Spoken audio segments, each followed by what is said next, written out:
Hi, this is Usha. Welcome to Rathod Science classes. Today in this lecture, we are going to see current affairs of 1st March 2022. In this lecture, we are going to see many topics which are very much relevant to UPSC point of view.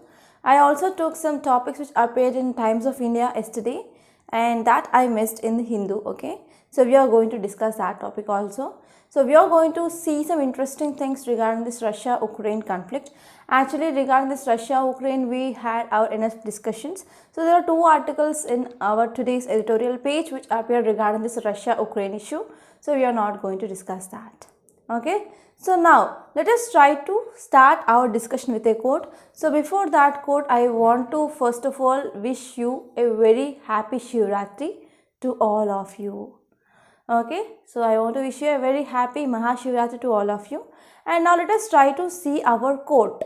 Okay, so if you see the quote, it says that today is the opportunity. Okay, today is your opportunity to build the tomorrow you want. So this is a one motivation quote. I am coming up with daily one motivation quote, especially to motivate you people, because prelims it is very near, right? So here quote is, today is your opportunity to build the tomorrow you want. So you have to work hard today to achieve your dream of clearing UPSC. So now today if you're enjoying today means the tomorrow's results will be like you have to again sit for one more year and you have to do the same hard work next year also. So please try to give your 100% today, and if you're giving your 100%, then you can expect the results, right? And now let us try to see the first topic. Actually this topic, it is very interesting regarding this Turkey and Ukraine. So yes, we know that between Russia and Ukraine, the conflict which is mainly going on, and even we can see some war-like situations, and many students, they are mainly having some issues in Ukraine. And even India went for Operation Ganga for evacuation of the stranded students in Ukraine. And we know that Russia having some demands, okay, regarding this NATO, we already discussed that. And even one cargo which is mainly attacked by Russia. So this cargo, it is a biggest or we can say largest cargo in the world, and this cargo which mainly attacked by Russia in yesterday. Okay, yesterday's news there was regarding this cargo, and even today's newspaper which mainly talks about this cargo attack as well. So now what happened? So why this Turkey came into picture now? Because if you see this map, here we have this Turkey. So Ukraine mainly asked Turkey mainly to block two important straits. So why Turkey? Because of this Montreux Accord, it mainly gave the power to Turkey to control two important straits to enter into this Black Sea. So here we have Mediterranean Sea, right? So above this Mediterranean Sea we have Aegean Sea, and here we have Sea of Marmara, and here we have Black Sea, and here we have Sea of Azov. So you may get a question like, arrange these water bodies from north to south or south to north. So north we have this Sea of Azov, below this we have Black Sea, and below this we have Sea of Marmara. Sea of Marmara will be there in middle. And we have Aegean Sea, and we have Mediterranean Sea. So this is the order from north to south, and this will be the order from south to north. So whenever there are two water bodies are there, if there is a small narrow channel which is connecting those two water bodies, that is called a strait. So it is already So especially to connect this Aegean Sea with Sea of Marmara, we have this Dardanelles Strait. So which is a strait which mainly connects this Aegean Sea with Sea of Marmara? That is Dardanelles Strait. And here we have Sea of Marmara is connected through this Black Sea by this Bosphorus Strait. So actually these two are in control of this Turkey. So the power which is given to Turkey whenever there is a war-like situation, so these two states can be controlled by this Turkey. So in this context, here Ukraine asked this Turkey mainly to stop or mainly to block these two straits, that is Dardanelles Strait and as well as Bosphorus Strait. But actually Turkey did not take it into serious. Okay, so because of this, you can get a map based question here regarding this Dardanelles and Bosphorus Strait, and even there is one state that is Kerch Strait. So where is this Kerch Strait is located, and this Kerch Strait which is mainly connecting which two water bodies? So let me know your answer in comment box. Okay, so this is about this first issue, and next one it is regarding SWIFT. Okay, so actually there is a news that Russia will be boycotted from the SWIFT. So here we need to know about this SWIFT and what is the SWIFT and what will be the impact on Russia. So this will be very important from your UPSC prelims point of view. So if you are talking about this SWIFT, it is international network of banks worldwide, and this SWIFT it is mainly useful for the smooth and as well as money transactions that mainly happens globally. And actually this SWIFT it is like a basic messaging network. Okay, it is like a messaging network. This network which mainly used by banks and as well as financial institutions globally. So it is a messaging network which mainly used by banks and as well as financial institutions globally, and this will be very much helpful for quick and as well as faultless exchange of information regarding financial transactions. So what are the messages are sent? They are encrypted messages. It is very much difficult to track as well. So we need to go for decoding of those messages to understand that. Okay, and headquarters it is located in this Belgium, and it mainly connects like 11,000 banking and security organizations in over 200 countries and territories. Actually this was first used in 1973 and it went live in 1977 with 518 institutions from 22 countries. And if you're talking about what is a SWIFT actually, so it is like a mere platform. It mainly sends the messages, and this SWIFT will not hold any securities or any money. So this will be the one prelims fact. And this SWIFT which mainly facilitates standardized and reliable communications to facilitate the transactions. And if you're talking about what if any country will be excluded from this SWIFT, so actually you know that this SWIFT it is a very important messaging platform. So this will be helpful for transactions. So whenever any country will be excluded means that will mainly affects this financial facility of that country, and even it will be affects the domestic investors and as well as payments get delayed. So because of this there will be some negative impact that is seen on the economy of that country. Okay, and even if you want to go for building of any alternate for this SWIFT, it will be like a cumbersome process and will be very difficult to integrate with the already expansive system. So actually Russia it is a very clever. In 2014 itself it mainly thought about what if it will be excluded from this SWIFT. So because of this it also came up with one alternative. So let me know the name of that alternative, but it is mainly using that alternative, but it is not at functioning fully with full capacity. Okay, so this is about this topic. And now let us try to see next topic, that is regarding IAEA calls extraordinary meeting to discuss Ukraine. So actually here IAEA, that is International Atomic Energy Agency. I took this article from Times of India. Okay, so International Atomic Energy Agency said that it was mainly calling an extraordinary meeting of its board of governors next week to discuss the current situation of Ukraine. To discuss current situation of Ukraine, so IAEA, that is International Atomic Energy Agency, which is mainly having an extraordinary emergency meeting. So why this IAEA come into picture? Because already we discussed, I think 3 days ago, regarding this Chernobyl incident. So this Chernobyl nuclear incident which happened in 1986, so because of this a large spread of radioactivity that mainly done, and even 300 meters around this Chernobyl, which is mainly comes into this containment zone, and recent report says that there is increasing of this atomic release or radioactivity that is mainly seen from this Chernobyl, right? So because of this here IAEA, that is International Atomic Energy Agency, which mainly called for extraordinary meeting. So now let us try to see some details of this meet. So here Director General of this IAEA, he mainly contacted with all involved, all the people or all the stakeholders who are involved, and they want to ensure safety and as well as security of nuclear facility and as well as material in Ukraine. So Ukraine mainly have at present 4 active nuclear power plants, and these power plants which mainly stores nuclear waste as well.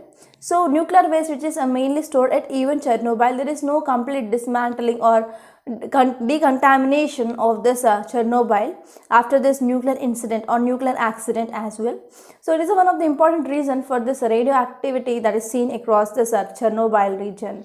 So whenever this radioactivity is there, that will be having severe impacts on the human health, that will also leads to organ damage, even cancer. So this will be the one important problem that we can see. And even to understand what will be the impact of radioactivity, the recent movie in Telugu like Akanda, you can see that movie that is regarding this radioactivity, and they mainly talked about reverse boring system. What is that? Okay, so that movie depicted nicely regarding so what will be the impacts of this radioactivity, right? And next one is, that was a site where the worst nuclear incident or a nuclear accident that happened in the history in 1986. Okay, so Ukrainian authorities now said that the radiation levels at this Chernobyl had been increased, and they said that it mainly poses the danger to the public.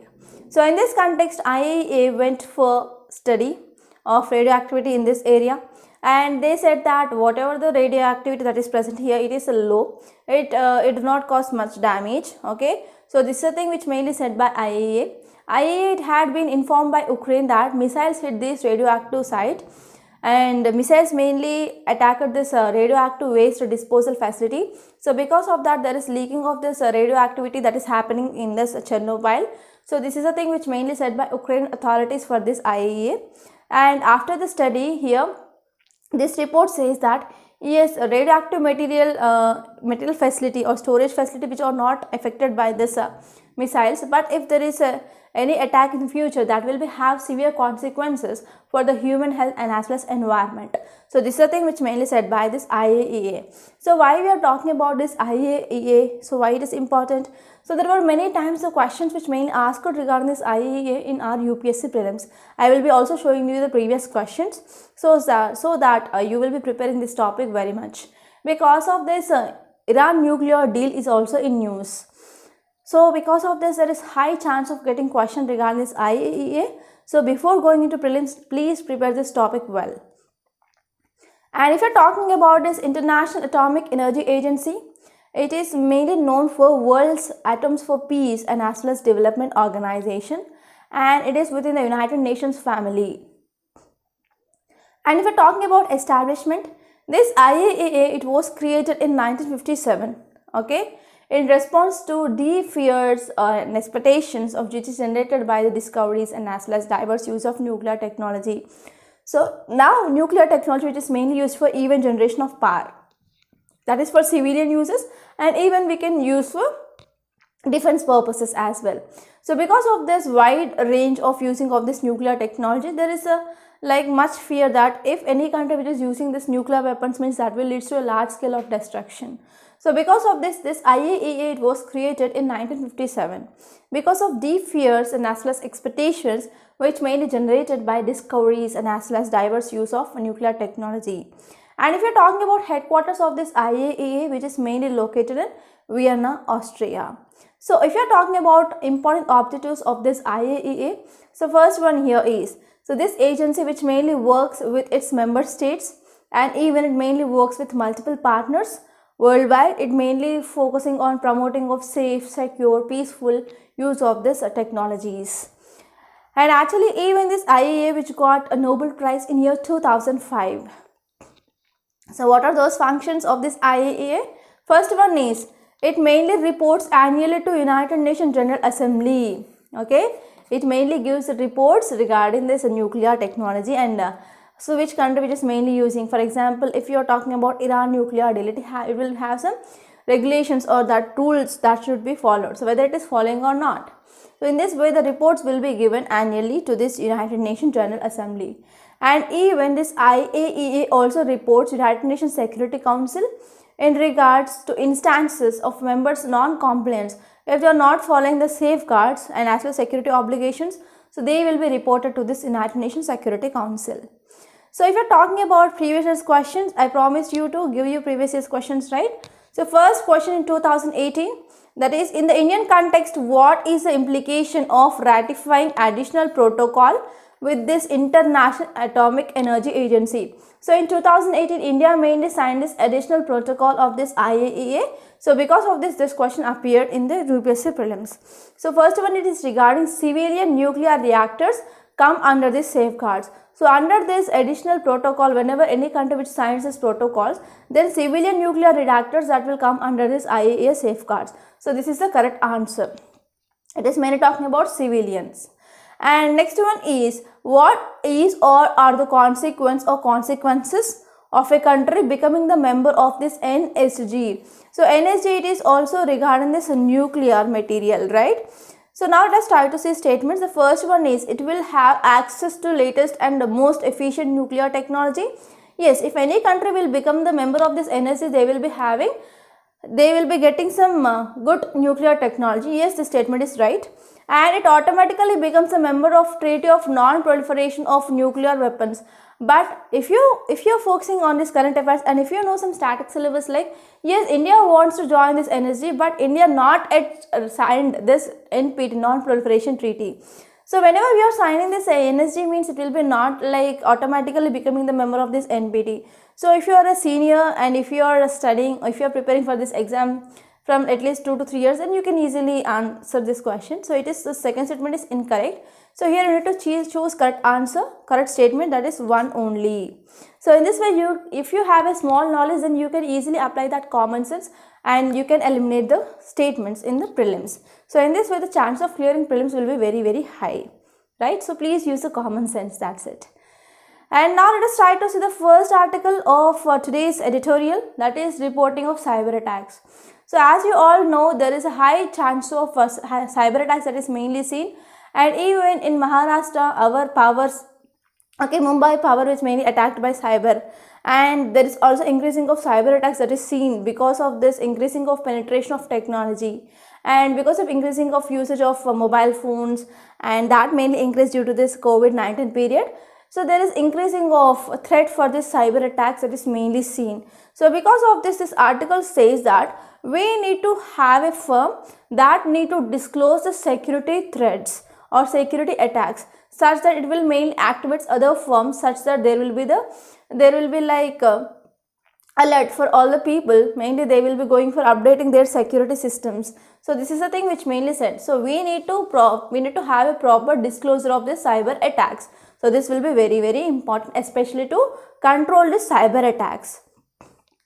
So this article will be important regarding GS paper 3 under defense and even science and technology. So now let us try to understand this topic in a very great detail. So if you see context, why it is in news?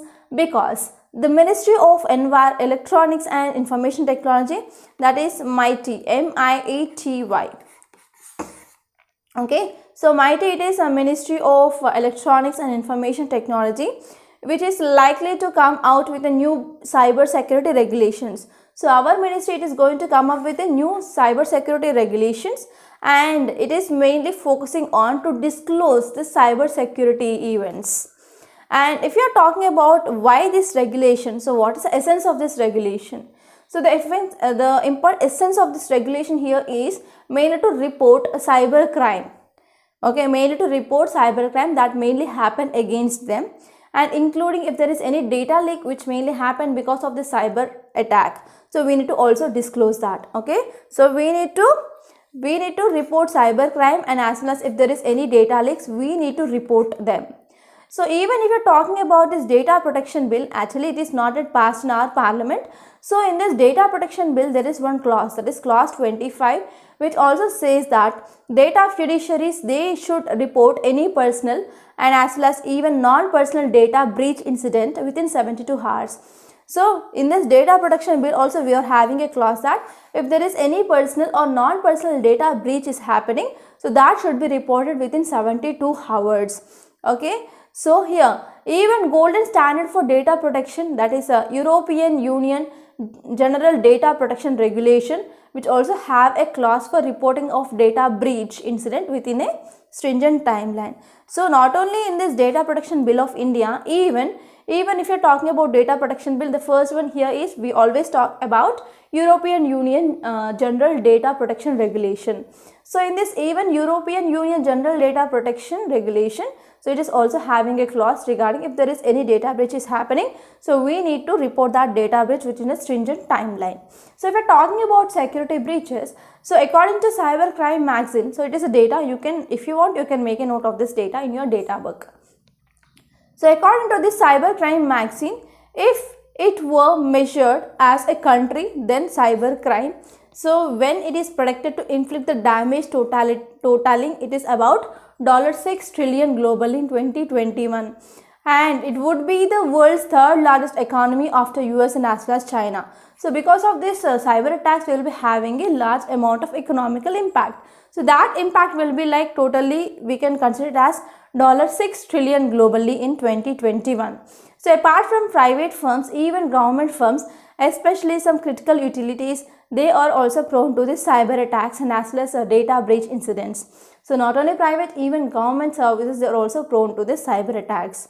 And even recently the ransom attack which mainly happened against this natural gas pipeline in 2021 in US, that mainly brought down the transportation of about 45% of petrol and diesel consumed on the east coast. So because of this ransomware attack which mainly happened on this nationwide gas pipeline in US, that led to decreasing of this 45% like petrol and as well as diesel consumed. So because of this, it is very important that cyber attacks on government and as well as state-owned enterprises, they should be reported. Okay, and they need to take some corrective actions as well, such that the security of this critical infrastructure of the nation will be maintained. So if any incidents which is mainly reported means, for example, let us take in India we have CERTIN, that is Computer Emergency Response Team, and we're also having even other organizations which mainly takes care of this cyber security. Okay, so even what happened, these firms, they will be giving some precautionary measures for the other institutions as well, such that they can improve their cyber security infrastructure. So in this way we can prevent the further more cyber attacks which mainly happens in the other institutions as well. So if you are talking about some data, why other companies or why the private institutions or the other institutions are not going for reporting of these cyber attacks, so what will be the problem? Okay, so if you're talking about a study which is mainly done by the Comparatech, indicates that if there is any data breach or if there is cyber attack which is happening, so whenever they are disclosing means, that will lead to 3.5% of their average over 3 months will be mainly decreased. So that will lead to the fall of around 3.5% of that so and so institution. And if you see in the long term also, there will be some negative impact on that so and so companies, because they will become underperformed in that market. And even after 1 year also, the share price of that company will be decreased or fell by 8.6% on average. So because of this, here many companies, they will not come forward for revealing this cyber attacks or data breach. Okay, but how will the regulator come to know when a firm does not disclose the security breach? So if any company which is not informing or not revealing regarding the cyber attacks, and how the regulator they will come to know? Okay, so this can be done by regular periodic audits. Okay, so we can do regular periodic security audits, and these audits which mainly like comprehensive enough, and they also need to identify incidents. Okay, so whenever these incidents which might not be informed by that so and so firm, so whenever we are going for this security audits, we will come to know about that incidents. And if you are talking about in India especially, regulators in the most of the countries like India, they do not have capacity to conduct these security audits frequently and as well as completely. So this is the one loophole that can be seen in India. So what will be the possible solutions for this? So government need to come up with the establishment of third party, okay, third party with cyber security auditors, and they can conduct periodical cyber security impact assessments, and they primarily need to focus on government departments, and that can be present at both national level, state level, and they need to go for auditing for the security threats and as well as incidents. And government, they can also mandate the periodic security audit reports that can be published by private firms, and they can also arrange to conduct surprise security audits as well. And the ministry, as part of the cyber security assurance initiatives, here government of India, they can go for evaluating and even certifying IT security products and even protection profiles, and we can go for setting up of common criteria laboratory, okay, and we can also go for certification bodies across the country such that we can have a proper security audits. So this is about way forward. And now let us try to say next topic, it is regarding Silver Line project of Kerala. So this topic, it is very important from our infrastructure point of view, and there are high chances of getting question regarding this Silver Line project in your prelims as well. So now let us try to see this topic in a very great detail. So first let us try to understand what is the Silver Line project. Actually, it is a proposed project of 529.45 kilometers of railway, okay, that is mainly connecting this Thiruvananthapuram in the south to Kasaragod in the north. So across is Kerala, so it is mainly connecting this Thiruvananthapuram and as well as Kasaragod, and it will cover in between 11 districts. Okay, 11 districts will be covered through 11 stations, and when this project is completed, it can help to travel from this Kasaragod to Thiruvananthapuram. It is less than 4 hours of time. As of now, it will be taking like 12 hours of time, and now it can be decreased to 4 hours. And the deadline of this project, it is being executed. Okay, the deadline for this project being executed by this Kerala Rail Department Corporation Limited, and the deadline here is it need to complete this project by 2025. So now let us try to see this project, and this is Kerala, this green part is Kerala, and here this is the railway line which is connecting this Thiruvananthapuram to this Kasaragod in the north, and we will be having like 11 districts in between. So it is a Silver Line, means semi-high speed rail, and distance is 529 kilometers. There are like 10 stations and districts will be 11, and speed of this train is 200 kmph. And what will be the advantages? The first one is it will be mainly reduces the pressure on Kerala's heavily logged highways. So it will be decreasing the pressure on highways, and people, they will be adopting these railways. And next one is it is having a high quality connectivity, and even that will be helps to decrease the road accidents as well, and even it will be benefiting tourism industry because Kerala, which is mainly dependent on this tourism, so it will be also helpful for this tourism industry in the Kerala. And it also saves the fuel, okay, because it will take like 12 hours, now it is taking 4 hours, so it is also decreases the fuel consumption, and whenever the fuel consumption is decreasing, on another way it also decreases this greenhouse gas emissions as well. And we can also go for roll on roll of services, that is loading and unloading of goods, and that will also helps to improve the trade, and even that will be helpful for last mile connectivity as well. And next one is we can go for e-charging facilities for individual electric vehicles, and we can also even connect this IT corridors, techno parks, and even info parks. And finally, if we are having any developmental project, means that will be helpful for generation of employment, that may be direct and as well as indirect employment opportunities. So if we are talking about disadvantages, so whenever we are going for any development project, it will be having some negative impact on our environment. So this is the first important thing. And even whenever we are going for this development of these railways, we have to go for displacement of people. Okay, so it will also have a cost for rehabilitation of those peoples, and even environmental concerns are present. Okay, because whenever we are going for this fast rail means, so whether these ghats or whether these hills which are present here, whether they will be sustainable or not, and even there are many rivers which are present, so it will be also affecting the drainage of those rivers, right? And there are some details regarding this disadvantages, like, so it is exclusively insufficient to answer the state traffic crisis. We don't know that whether after this railway which is mainly constructed and which is mainly developed, whether it will be having some positive impact on decreasing of this road traffic or not. We do not have proper data, and the government has not yet made the detailed project report, okay, report public and standard practice. So there is no proper transparency regarding this public infrastructure projects. So these are some advantages and disadvantages. And now let us try to see what is the way ahead.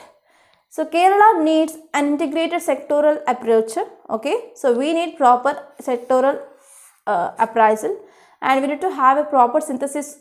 Okay, synthesis of traffic corridor proposals, and we need to take a proper direction. Okay, so we need to get the data first of all, and we need to analyze the data, and we need to focus on whether it is sustainable or not, and we need to take the project forward.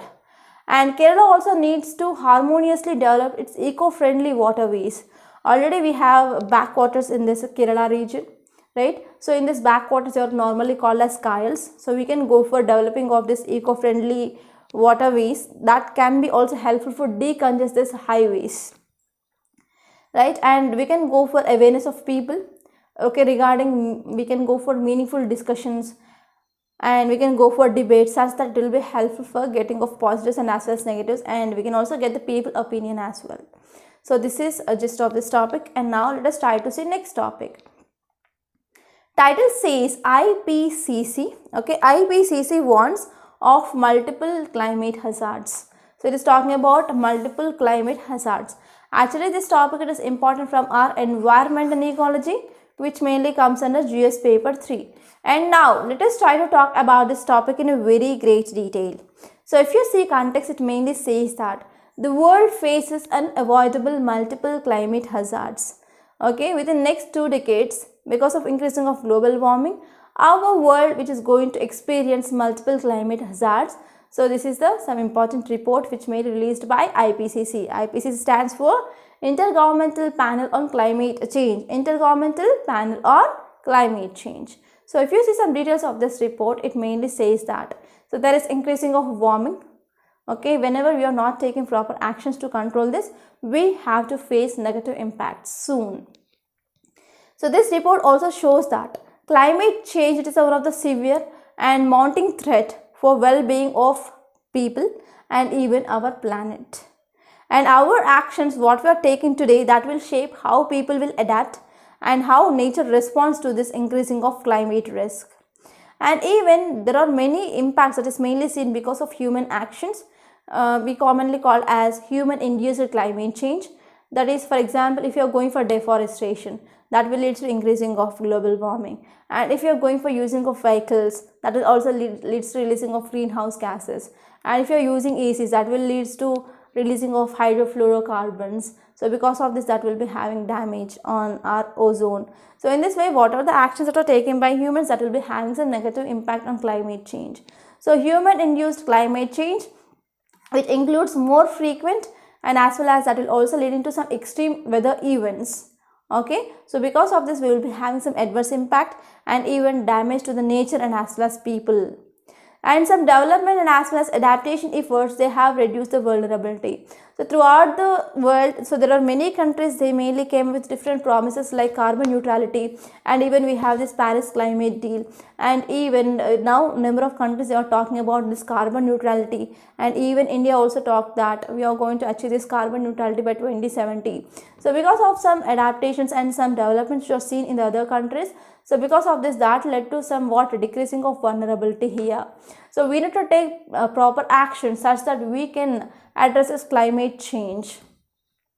And even we are seeing there is increasing of weather and as well as climatic extremes. And because of this climate change, that is having some irreversible impact on the natural and as well as human systems. So there is melting of glaciers, there is increasing of sea level, right? And if you see this article, which is mainly says that some areas in India like Lucknow and as well as Patna, according to several studies, they cited that there is increasing of this temperature. Minimum temperature will be like 35 degrees centigrade if emissions continue to rise. So it is mainly talking about wet bulb temperature. So wet bulb temperature is nothing but it is the minimum temperature that can be seen. So minimum will be like 35 degrees centigrade. So now you can imagine how hot it will be. And not only this, even Bhubaneswar, Chennai, Mumbai, Indore, Ahmedabad, they are also identified at risk in reaching wet bulb temperature of 32 to 34 degrees centigrade because of this continued emissions. If there is continued emissions is seen, means there will be increasing of temperature of Bhubaneswar, Chennai, Mumbai, Indore and as well as Ahmedabad. And not only this, even northeastern states like Assam, Meghalaya, Tripura, West Bengal, Bihar, Jharkhand, Odisha and even Chhattisgarh, Uttar Pradesh, Haryana, Punjab, they are also most severely affected if emissions keep rising. So now let us try to talk about what is this wet bulb temperature. So in short, we can call it as WBT. So this wet bulb temperature, it is nothing but the temperature which mainly read by the thermometer, which mainly covered by a wet water soaked cloth. So whenever we are taking thermometer and we are covering with a wet soaked cloth, also the temperature which is mainly recorded in that thermometer will be like very high. So this is called as wet bulb temperature. So in other case we can also see like this. So this wet bulb temperature is the lowest temperature that can be reached under current ambient conditions. Okay, so whenever we are controlling the temperature also, so we will be having this minimum temperature that is called as this wet bulb temperature.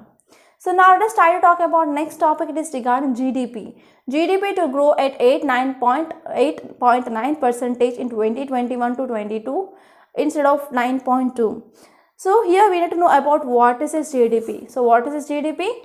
GDP is nothing but total value of final goods and services which are produced within a country within a 1 year of time. That is called as our GDP. So earlier here NSO, okay, National Statistical Office came up with an estimate that, so this year we are going to have economic growth or GDP, it is like 9.2%.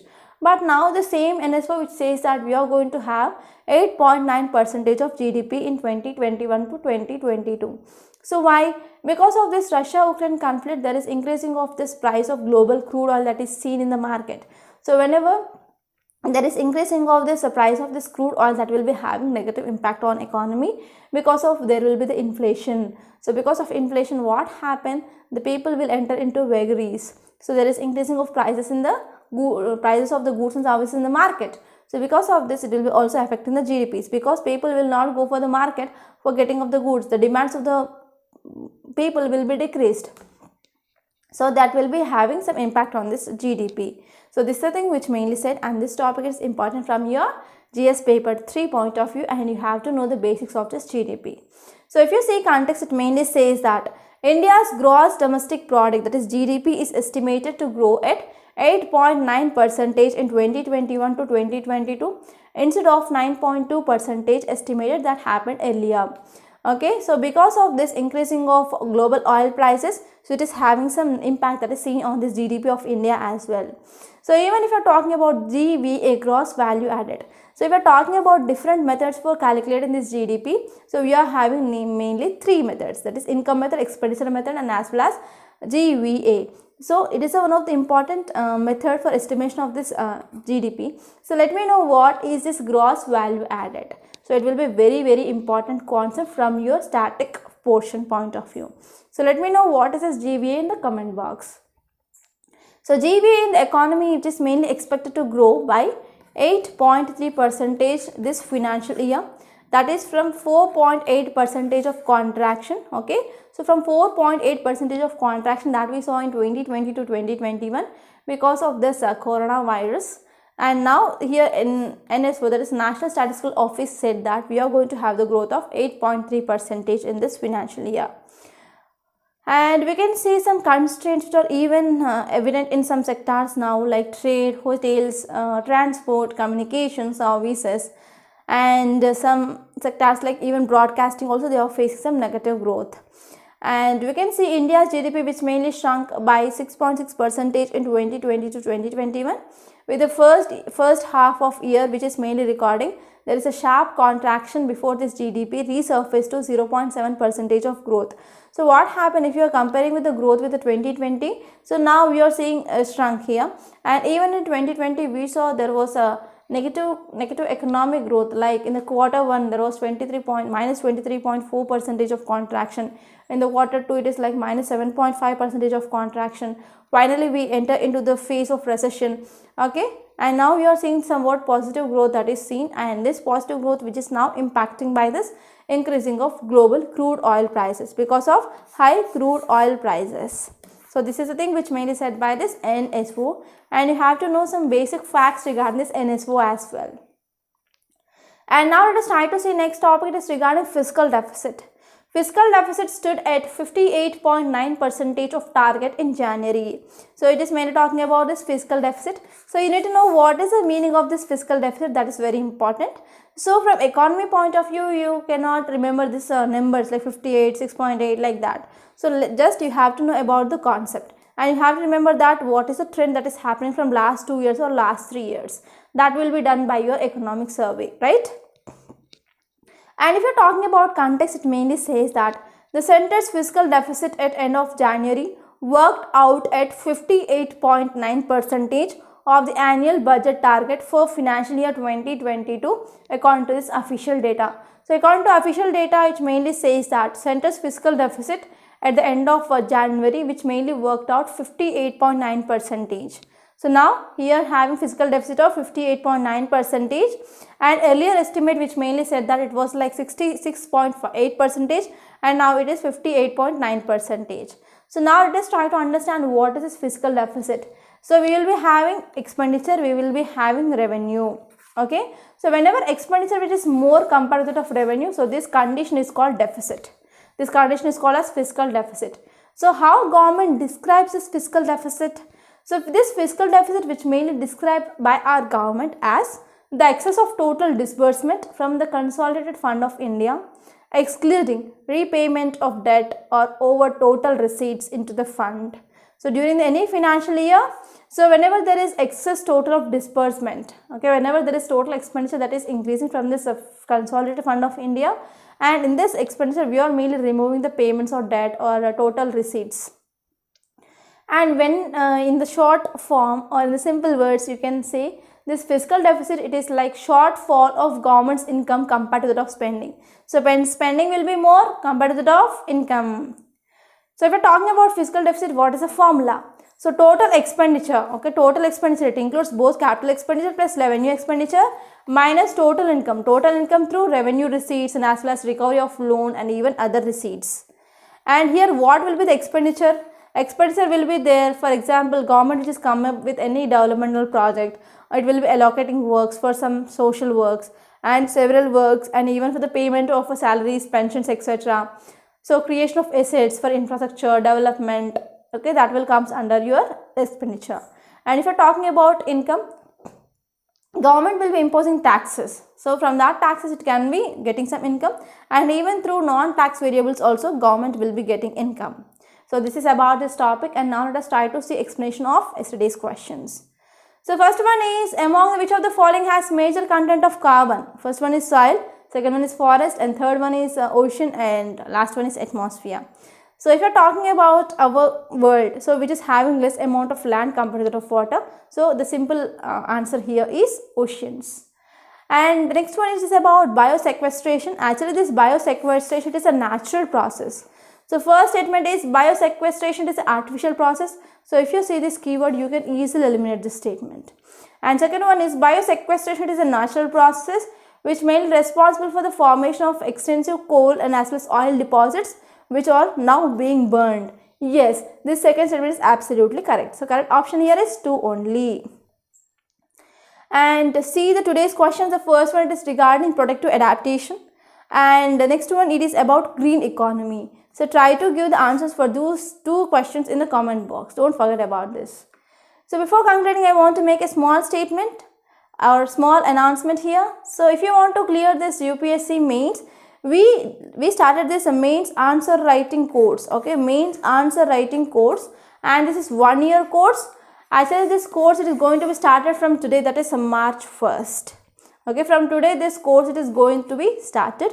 And please try to take the admissions. So this will be very useful, because we will be giving you micro listing of topics and weekly targets. So based on that weekly targets, daily one question will be given to you. On Sunday we will be giving either essay or case study, so that you will be in a track of writing answers on each and every topic which is given in your GS.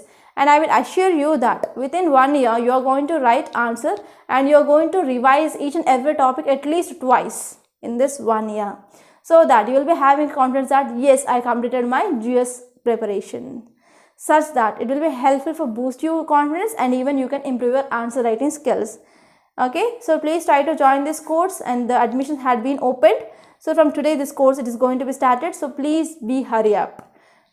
Okay, and one more thing is where you can go for a payment of this course is you have to go into our website Rathod Science Academy. There you have to sign up with your email, and after signing up in our email you have to go for click on this mains answer writing course, and there you can check out and you can do the payment. Okay, you can do the payment there. So in this way here, after once payment is done, you will be getting access there, and there you will be seeing this model answer and as well as a daily one question. And after writing answer, you have to send your answer to our mail ID so that there will be evaluation will be done. And we also provide you one-to-one mentorship, and our mentors will be tracking your progress in your answer writing. Okay, so this is about this course, and registrations had been opened, so please try to register this course. It will be exclusively beneficial.